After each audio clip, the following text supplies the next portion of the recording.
على سيد المرسلين محمد وآله وصحبه أجمعين.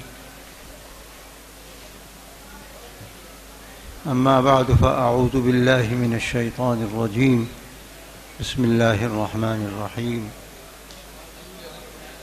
وقال لهم نبيهم إن الله قد بعث لكم طالوت ملكا قالوا أنى يكون له الملك علينا ونحن أحق بالملك منه ونحن سعة من المال قال إن الله اصطفاه عليكم وزاده بسطة في العلم والجسم والله يؤتي ملكه من يشاء.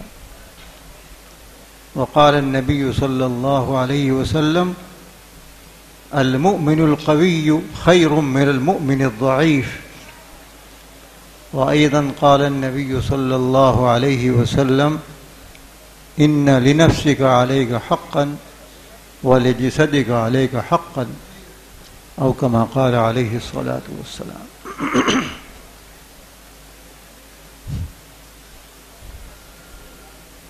محترم حضرات،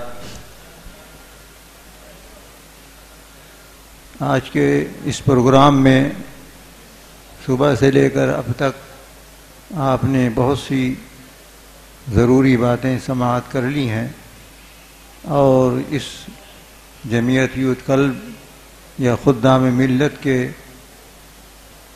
پروگراموں کو جو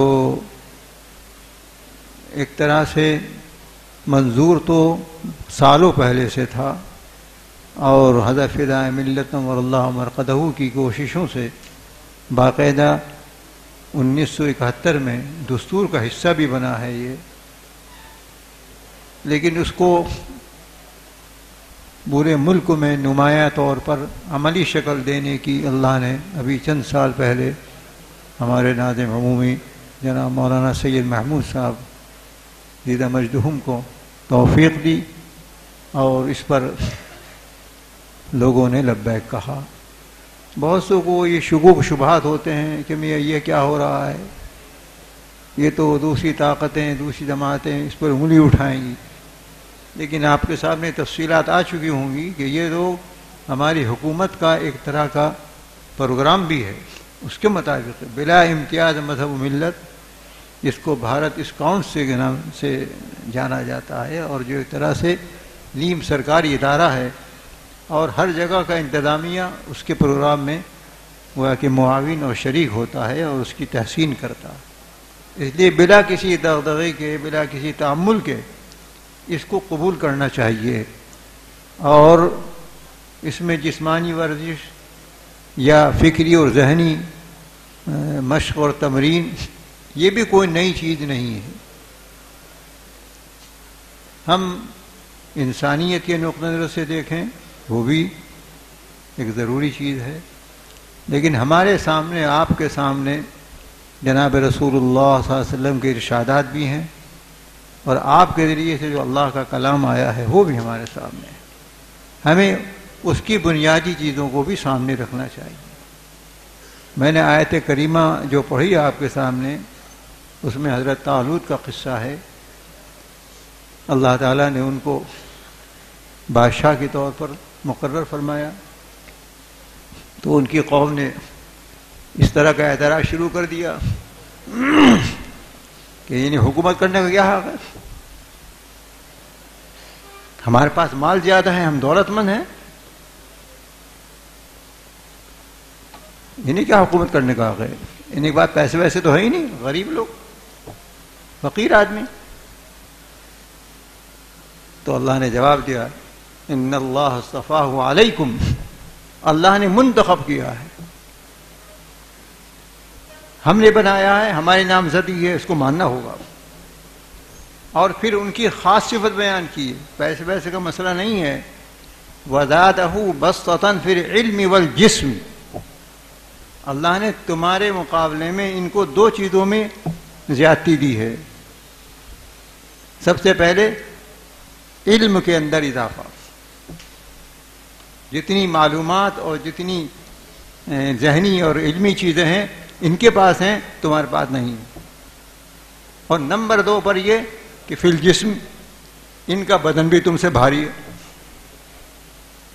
لہذا ایسا آدمی بادشاہ بننے کے قابل ہے جس کا ذہن اور فکر بھی صحیح ہو، سلیم ہو، معتدل ہو، اور دوسرے بدن بھی اس کا طاقتور ہو. بدن کے اندر بستہ کا مطلب یہ نہیں کہ موٹاپا، بیماری والا موٹاپا ہو، بلکہ طاقتور ہو. تو یہ طاقتور ہوں گے اور ذہن اور فکر ٹھیک ہوگا، علم صحیح ہوگا، تو اپنا بھی بھلا کریں گے، ملک کا بھی بھلا کریں گے. تو ہماری یہ ساری محنت، آپ نے اگر یہ کتابچہ پڑھا ہے اس میں یہ دو ہی چیزیں ہیں.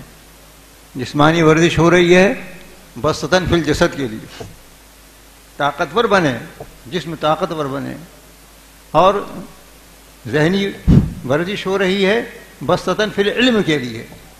پھر سیرت کی باتیں، اخلاقیات کی باتیں سکھائی جائیں گی، کیسے ہمیں اپنوں کے ساتھ پیش آنا ہے، غیروں کے ساتھ کیسے پیش آنا ہے، ہمارے ساتھ اگر کوئی غلط روش اختیار کرتا ہے تو ہمیں کیا کرنا ہے، قوت برداشت ہمارے اندر کس طرح پیدا ہوگی.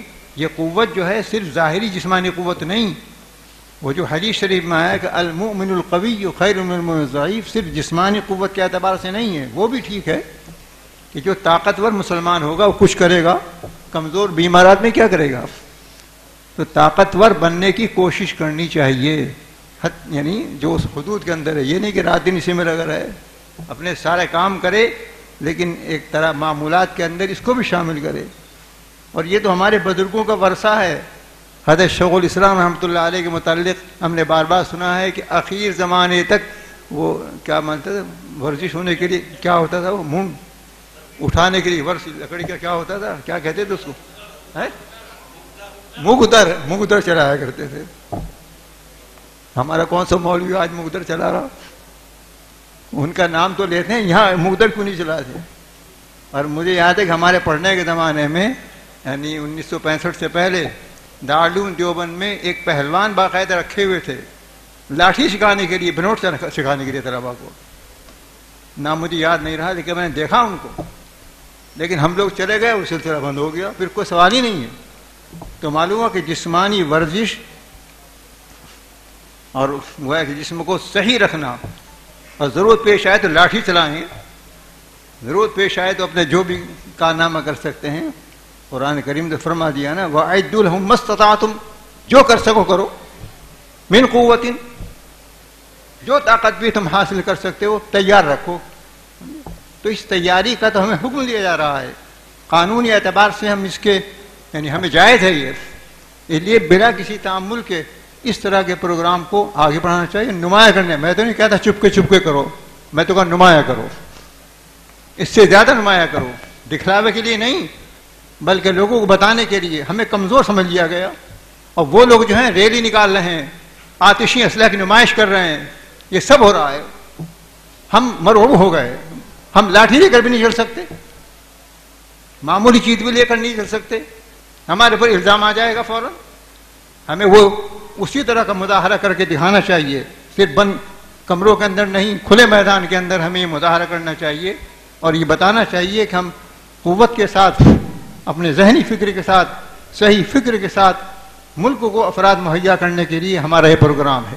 انشاءاللہ اس کے اوپر کوئی قانونی طور پر کوئی کسی قسم کی انگلی نہیں اٹھا سکتا ہے، اور انشاءاللہ ہم اس پروگرام کو ملک اور ملت دونوں کے فائدے کے لیے آگے بڑھائیں گے. اللہ تعالی ہمیں خیر کی توفیق بخشے. وآخر دعوانا الحمد للہ رب العالمین.